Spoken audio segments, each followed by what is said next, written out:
आज की जो कहानी है, आज का जो प्रसंग है, बड़ा ज्ञानवर्धक है, बड़ा मोटिवेशनल है। इसलिए वीडियो को पूरा देखें ताकि आपको संपूर्ण जानकारी हासिल हो। आज जो कहानी मैं आपको सुनाने जा रहा हूँ, ये कहानी एक सारस और उनकी पत्नी की कहानी है।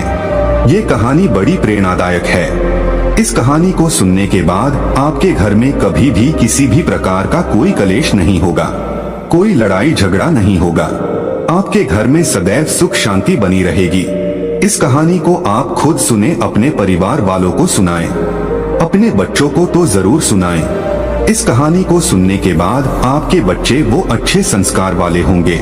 आपके बच्चे कभी भी कोई गलत ऐसा कार्य नहीं करेंगे जिनकी वजह से अपने माता पिता का सर नीचे को झुक जाए। इसलिए अपने बच्चों को इस कहानी को जरूर सुनाएं। कहानी शुरू करने से पहले जो लोग हमसे नए जुड़े हैं वो हमारे चैनल को सब्सक्राइब करें। शुरू करते हैं आज की प्यारी सी कहानी। एक पानी के तालाब के किनारे एक सारस का जोड़ा रहता था। उनका जीवन बड़ा सुखमय था। वो दिन भर पानी में अपना पेट भरते, अपना भोजन खाते। उसके बाद पानी के किनारे पर वहीं पे बैठ जाते। कहीं दूर जाने की जरूरत नहीं थी। इसी तरीके से उनकी दिनचर्या चल रही थी। उनका जीवन व्यतीत हो रहा था। कुछ दिन को बाद में सारस की पत्नी गर्भवती हो जाती है और जब वो गर्भवती होती है तो वो अपने पति से कहती है कि पिया जी, अब हमें यहाँ से कहीं दूर चलना चाहिए। हमें किसी ऐसी स्थान की तलाश कर दीजिए जहाँ पर हम सुकून से रह सके और लंबे समय तक रह सके, क्योंकि आज के बाद सिर्फ आप ही भोजन लेके आओगे। मैं सिर्फ अपने अंडों पे बैठूंगी। आप हमें और हमारे बच्चों को भोजन लाके देंगे, तभी हम भोजन खा पाएंगे। तो हमें ऐसे स्थान की जरूरत है जहाँ पे हमें भरपेट भोजन मिले, पौष्टिक भोजन मिले। तो सारस अपनी पत्नी से कहता है कि प्रिय, इस तालाब के अंदर भी बहुत सारा भोजन है जो हमसे कभी भी खत्म नहीं होगा। इसलिए आप निश्चिंत रहें, आप चिंता न करें। वो सारस अपनी पत्नी को ये बातें कहता है कि तुम चिंता मत करो, तुम शांति से रहो। कुछ दिन निकलने के बाद उस सारस की पत्नी अंडों को जन्म देती है। जब वो सारस की पत्नी अंडे देती है, अंडे देने के बाद वो सिर्फ अंडों पे बैठ जाती है और अब अंडों पे बैठी बैठी अपने पति पे हुक्म चलाती है। अब उसको जभी भी भूख लगती अपने पति से कहती और बड़े रौब से वो कहती कि जाइए हमारे लिए और भोजन लेके आइए। अब उसका पति तालाब के अंदर जाता और मछलियां वगैरह ढूंढ के अपनी पत्नी को लाके देता। अब उस सारस की पत्नी जैसे ही उसका पति भोजन लाके देता, वो तुरंत खा जाती और फिर से अपने पति को हुक्म देती कि अभी मेरा पेट नहीं भरा है, इसलिए आप और भोजन लेके आओ। तो उनका पति फिर से जाता और फिर से ढूंढ करके अपनी पत्नी के लिए वो भोजन ले गया था। अब वो जैसी लाके देता, तुरंत उसकी पत्नी खा जाती और फिर से अपने पति को हुक्म करती कि जाओ फिर से भोजन लेके आओ, अभी मैं बहुत भूखी हूँ। अब उस सारस को अपना पेट भरने के लिए भी भोजन नहीं था, क्योंकि वो जितना भोजन ढूंढता उतना ही अपनी पत्नी के लिए ले जाता। खुद नहीं खाता, अपनी पत्नी को ले जाके खिलाता। लेकिन उसकी पत्नी दिन भर भोजन करती, उसके बाद भी उसका पेट नहीं भरता। जैसे ही उसका पति भोजन लेकर आता, तुरंत उसको दूसरा ऑर्डर कर देती। वो कहती कि तुरंत जाओ और भोजन लेके आओ। अब उसका पति दिन भर इसी काम में लगा रहता। पानी में जाता, पानी से भोजन ढूंढता और अपनी पत्नी को लाके देता। उसकी पत्नी तुरंत खा जाती, फिर ऑर्डर कर देती कि और लेके आओ, अभी मैं बहुत भूखी हूँ। तो फिर पानी में जाता और फिर से डुबकी लगा करके वो भोजन ढूंढता और फिर से लाकर अपनी पत्नी को देता। तब उसकी पत्नी फिर से खा जाती और फिर से ऑर्डर देती।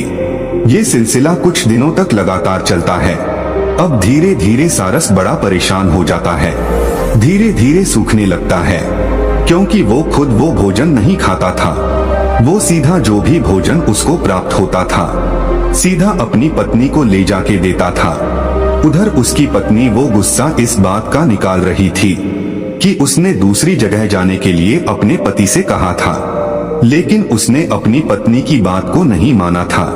उसने यही कहा था कि हम यहाँ पे रहकर भी हमारे बच्चों का पालन पोषण कर सकते हैं। इस तालाब में भी बहुत सारा भोजन है जो हमारे लिए पर्याप्त है। यह बात अपनी पत्नी से कहकर अपनी पत्नी को उसी तालाब में रोके रखा। इसीलिए अब उसकी पत्नी अपने पति को परेशान करने में, टॉर्चर करने में कोई कसर नहीं छोड़ती है। जब उसकी पत्नी अपने पति को टॉर्चर कर रही थी तो कुछ दिन निकल जाते हैं। कुछ दिन के बाद में सारस बड़ा परेशान हो जाता है। सोचने लगता है कि अब मैं करूँ तो ऐसा क्या करूँ। मैं दिन भर इतना सारा भोजन इकट्ठा करता हूँ, इतना सारा भोजन ढूंढता हूँ और सीधा अपनी पत्नी को ले जाके देता हूँ। वो सारे भोजन को खा जाती है। उसके बाद भी उसका पेट नहीं भरता। वो जैसी भोजन ग्रहण करती है तुरंत मुझे दूसरा ऑर्डर देती है। कहती कि तुरंत जाओ और तुरंत और भोजन लेके आओ, अभी मैं बहुत भूखी हूँ। वो सारस सोचने लग जाता है कि अब मैं करूँ तो ऐसा क्या करूँ जिसके कारण मुझे इस पीड़ा से मुक्ति मिले। वो हताश परेशान हो जाता है। धीरे धीरे उसका शरीर, उसका बदन सूखने लगता है। अब उसको काफी दिन हो जाते हैं भोजन खाए हुए। वो जितना भी भोजन ढूंढता सभी अपनी पत्नी को ले जाके दे देता। खुद भूखा प्यासा रहकर भी दिन भर पानी में भोजन की तलाश करता और जो भी भोजन उसको प्राप्त होता उसको तुरंत अपनी पत्नी को ले जाके देता। इसी तरीके से अब वो सारस धीरे धीरे बिल्कुल सूख जाता है। अब उसकी हालात इतने खराब हो जाते कि वो चलने के काबिल भी नहीं रहता, दौड़ने के काबिल भी नहीं रहता, उड़ने के काबिल भी नहीं रहता। लेकिन उसकी पत्नी को उस पर बिल्कुल तरस नहीं था, बिल्कुल दया नहीं थी। अब तो कुछ दिनों के बाद उसके बच्चे और हो चुके थे, अंडों से बच्चे भी निकल आए थे। अब तो बच्चों को भी भोजन ले जाके देना पड़ रहा था, साथ में उसकी पत्नी को भी भोजन ले जाके देना पड़ रहा था। पहले तो वो सारस बीच बीच में थोड़ा भोजन खुद खा लिया करता था, लेकिन अब तो उसके बच्चे भी हैं और उसकी पत्नी भी है। अब तो वो एक निवाला भी नहीं खा सकता था। जितना भोजन उसको मिलता सभी भोजन को अपनी पत्नी को, अपने बच्चों को ले जाके देता, खुद एक भी निवाला नहीं लेता। अब धीरे धीरे सारस के हालात खराब हो जाते। अब वो बिल्कुल सूख जाता है, बिल्कुल हड्डियों का ढांचा बन जाता है। कहते हैं ना कि भूखा भजन ना हो गोपाला, ये पकड़ 3 कंठी माला। क्योंकि भूखे रहकर कोई भी जीव जंतु किसी भी कार्य को नहीं कर सकता। इसी तरीके से अब उस सारस की हालत इतनी खराब हो जाती है कि वो नहीं तो चल सकता, नहीं उड़ सकता, कुछ नहीं कर सकता था। अब वो सारस धीरे धीरे हड्डियों के ढांचे में बदल जाता है। उस सारस का मांस वो सब सूख जाता है। अब वो एक हड्डियों का ढांचा बन के रह जाता है। जब वो सारस हड्डियों का ढांचा बन जाता है, उसकी क्षमता नहीं रहती है। तब वो अपनी पत्नी से कहता है कि प्रिय, अब मैं सिर्फ कुछ दिनों का मेहमान हूँ। अब आप यदि मुझे टॉर्चर ना करें तो आपकी बड़ी कृपा होगी। अब तो बच्चे भी बड़े हो चुके हैं। आप स्वयं भी पानी में जाकर, आप स्वयं भी तालाब में जाकर अपने बच्चों के लिए भोजन ला सकती हो, अपने लिए भोजन ढूंढ सकती हो। अब मैं सिर्फ कुछ ही दिनों का मेहमान हूँ। आप अच्छे से रहना और अपने बच्चों का अच्छे से लालन पालन करना। इतनी बात वो सारस अपनी पत्नी से कहता है। तब उसकी पत्नी कहती है, क्या तुम अभी मरने वाले हो? जब तक जीवित हो तब तक तो हमारे लिए कुछ करो। जब अपनी पत्नी की इतनी बात सुनता है तो वो सारस झुरझुर रोने लगता है और परमात्मा से दुआ करता है कि परमात्मा है मेरे मालिक, हे मेरे परम पिता, तुम मुझे इस धरती से अभी क्यों नहीं उठा लेता? मुझे किस जन्म की पीड़ा दे रहा है? ऐसी नरक की जिंदगी से तो बेहतर है कि मुझे मृत्यु आ जाए। अब वो सारस अपने परमात्मा से दुआ करता है, अपने मालिक से दुआ करता है और कहता है, मेरे मालिक, या तो तू मुझे उठा ले या इस नरक से मुझे मुक्ति दे। इतनी बात कहने के बाद अब वो सारस अपनी पत्नी से बात करना बंद कर देता है और मौन हो जाता है और ईश्वर का ध्यान करने बैठ जाता है। ईश्वर का ध्यान करते हुए कुछ समय उसको निकल जाता है। अब वो एक ही प्रण बना लेता है, ना ही वो कुछ भोजन ग्रहण करता है, ना ही पानी पीता है। अब वो सिर्फ भगवान का ध्यान करने के लिए बैठ जाता है। उसने ये वचन लिया, ये प्रण लिया कि मैं जब तक भगवान का भजन करूंगा तब तक या तो ईश्वर मेरे सामने नहीं आ जाते या फिर मेरे शरीर से प्राण नहीं निकल जाते। तब तक मैं भूखा प्यासा रहकर ही भगवान का भजन करूंगा। यही प्रण लेकर अब वो सारस भगवान की भक्ति करने के लिए बैठ जाता है। उधर उस सारस की पत्नी अपने बच्चों को लेकर और अपने पति को ऐसी दुख पीड़ा की हालत में, ऐसी नाजुक हालत में छोड़कर उस तालाब से चली जाती है और अपने पति को ऐसे संकट में जूझता हुआ छोड़कर निकल जाती है। अब सारस भगवान की भक्ति करता है। कुछ समय निकलने के बाद उसकी भक्ति से श्री हरि विष्णु प्रसन्न होते हैं। श्री हरि विष्णु उस सारस के समक्ष जाकर प्रकट होते हैं और उस सारस को वरदान देते हैं और कहते कि मांगो, तुम्हें क्या मांगना है। जब सारस श्री हरि विष्णु से कहता है कि प्रभु मुझे मेरी पत्नी का साथ दे दीजिए, वो सारस तब भी यही मांगता है, उसको और कुछ सूझता ही नहीं है। वो सिर्फ यही मांग पाता है कि मुझे मेरी पत्नी का साथ दे दीजिए। तो श्री हरि विष्णु कहते हैं कि तथास्तु, ऐसा ही होगा।